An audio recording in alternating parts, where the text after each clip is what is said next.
भदोही जिले के सदाशिव पट्टी गांव में इस बार होली का त्योहार पूरे उत्साह और उमंग के साथ मनाया गया।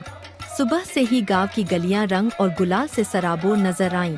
ढोलक और डीजे की धुन पर युवाओं की टोली जमकर नाची, तो वहीं बच्चे पिचकारियों से एक दूसरे को रंगते दिखाई दिए। पांडे सदन में लोगों की भारी भीड़ जुटी, जहां परंपरागत फगुआ गीतों की गूंज सुनाई दी।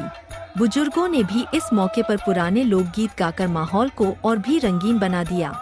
दोपहर तक पूरा गांव रंगों में डूब चुका था।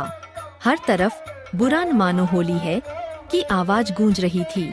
युवाओं के बीच हल्का फुल्का हुड़दंग भी देखने को मिला, लेकिन सब कुछ आपसी भाईचारे और सौहार्द के माहौल में संपन्न हुआ।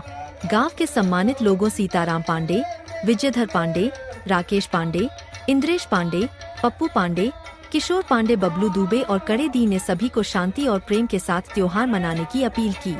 शाम होते होते लोग एक दूसरे के घर जाकर मिठाई और गुजिया का आनंद लेते नजर आए। देखिए देशी फगुआ गीत की कुछ झलकियाँ।